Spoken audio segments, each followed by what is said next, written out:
सतगुरु की साची निवाची प्यारे साथ संगत जी, प्यार और सत्कार से कहना धन निरंकार जी। साथ संगत जी, सतगुरु माता सुदीक्षा जी महाराज हर पल हमें यही समझा रहे हैं कि परम पिता परमात्मा सब तेरी संतान, भला करो सबका प्रभु, सबका हो कल्याण। हमें समझा रहे हैं कि हम सब एक ही परम पिता परमात्मा की संतान हैं और हमने सबके भले की कामना करनी है। और सतगुरु हमें समझाते हैं कि जैसी भी हो परिस्थिति रहे, एक सी मनोस्थिति जिसमें भी ये सतगुरु सच्चा बादशाह हमें रखे, हमें उस रंग में रहना आ जाए। जैसी भी रजा हो तेरी, राजी रहे दाता, जोड़ा है तूने जो जुड़ा रहे नाता। सतगुरु के चरणों में हर पल यही अरदास करते हैं, सच्चे पातशाह जिस तरह आप जी ने अपने चरणों से जोड़ा है और जिस तरह भी आप जी रखना चाहते हैं, हम आप जी के कहे अनुसार उस तरह अपना जीवन बिताते चले जाएं।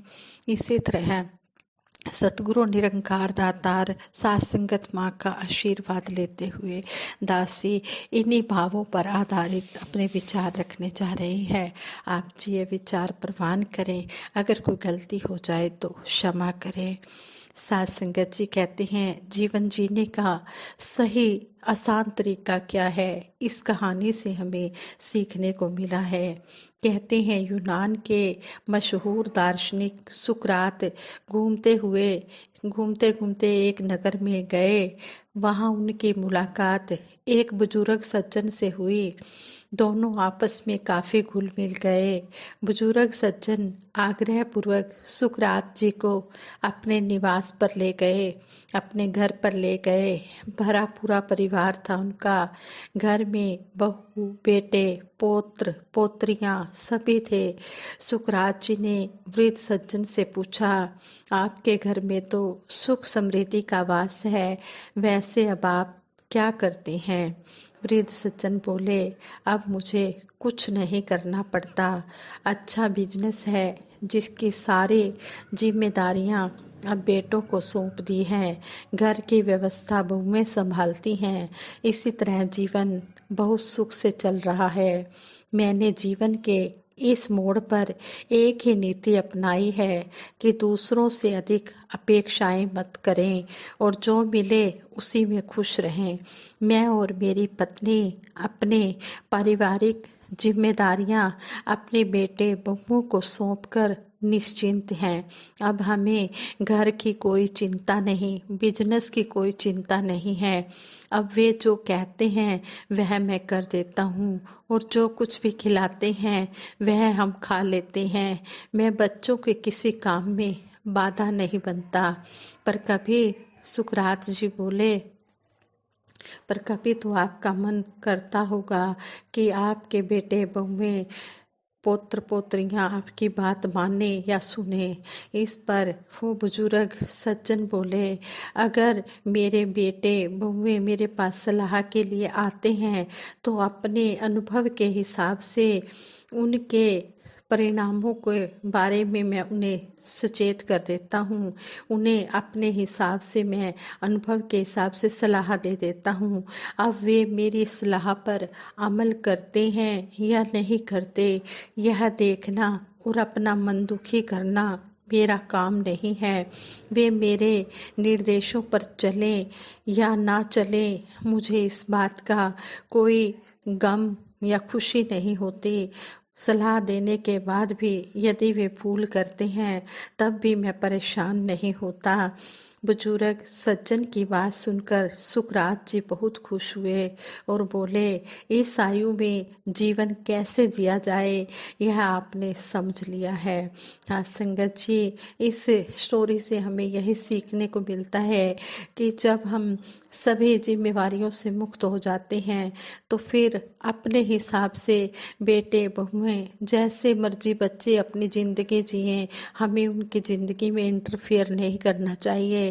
और अगर वो कोई हमसे सलाह करने आते हैं, कोई परामर्श सलाह मांगते हैं, तो हम अपने अनुभव के हिसाब से उन्हें सलाह दे दें।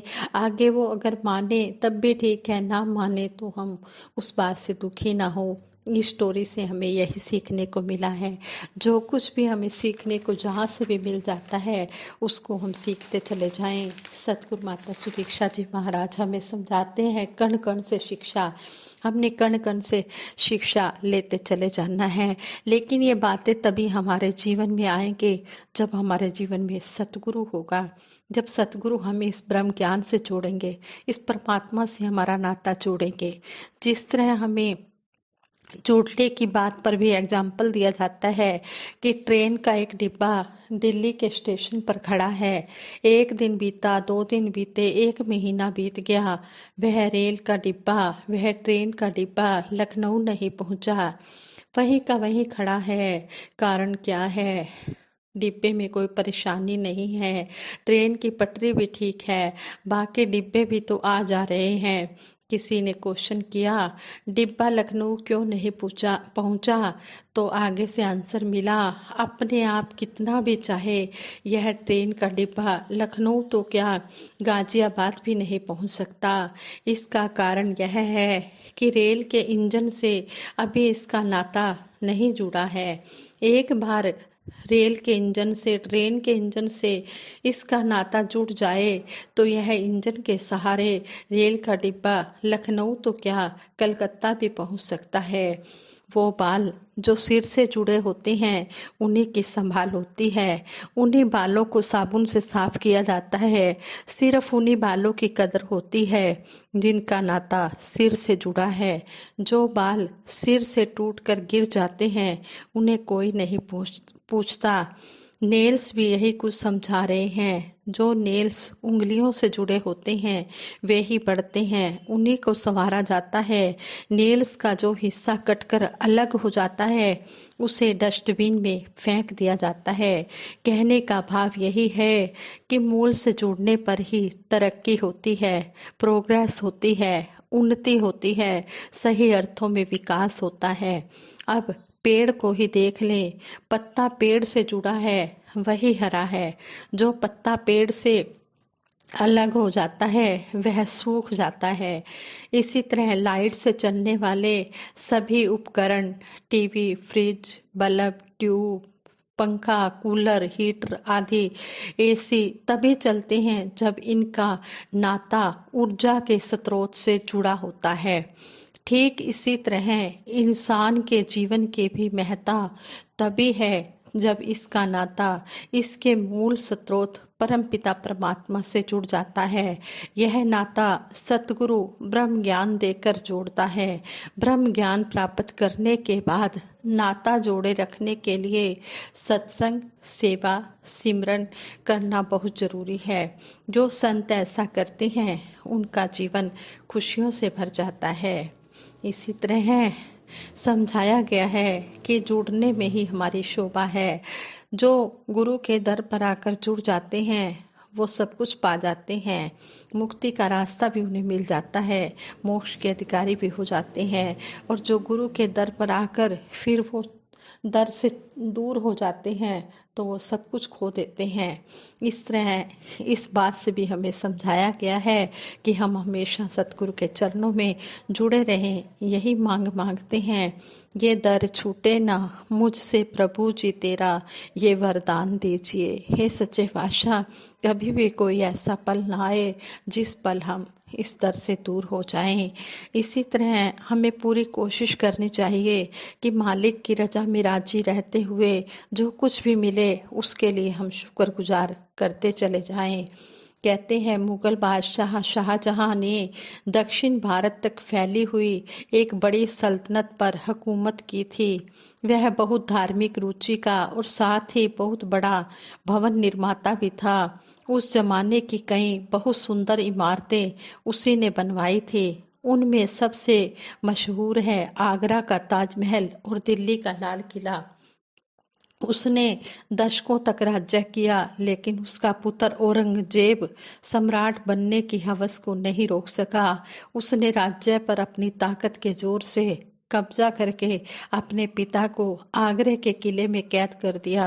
शाहजहां ने जिंदगी के बाकी दिन एक कैदी की तरह बिताए।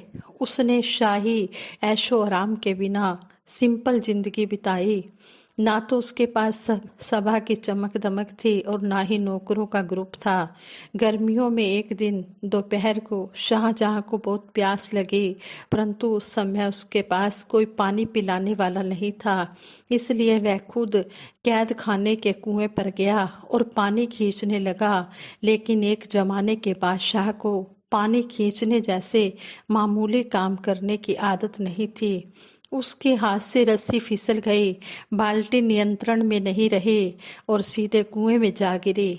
इस पर शाहजहां ने कहा, ए मालिक, मैं कुएं से पानी खींचने जैसे मामूली काम करने के लायक भी नहीं हूँ, फिर भी तूने मुझे इतने लंबे समय तक बादशाह बनाए रखा।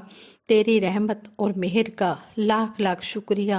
यह कहते हुए शाहजहां ने मालिक की इबादत में अपना सिर झुका लिया। साथ संगत जी, कहने का भाव यही है कि जिसमें भी हमें मालिक रखे, हमने उसमें रहते हुए इसका हर पल शुक्रिया करते चले जाना है। उठते बैठते सोते जागते हर पल खाते पीते हमने इसका शुक्रिया अदा करना है कि सच्चे पातशाह तेरा शुक्र गुजार है और तेरी ही कृपा से हमारे ये दैनिक कार्य भी हो रहे हैं और हम आध्यात्मिक जगत से भी जुड़े हैं। इसी तरह हम सतगुरु का शुक्राना अदा करते रहें और अपना जिंदगी का हर पल खुशियों से बिताते चले जाएं।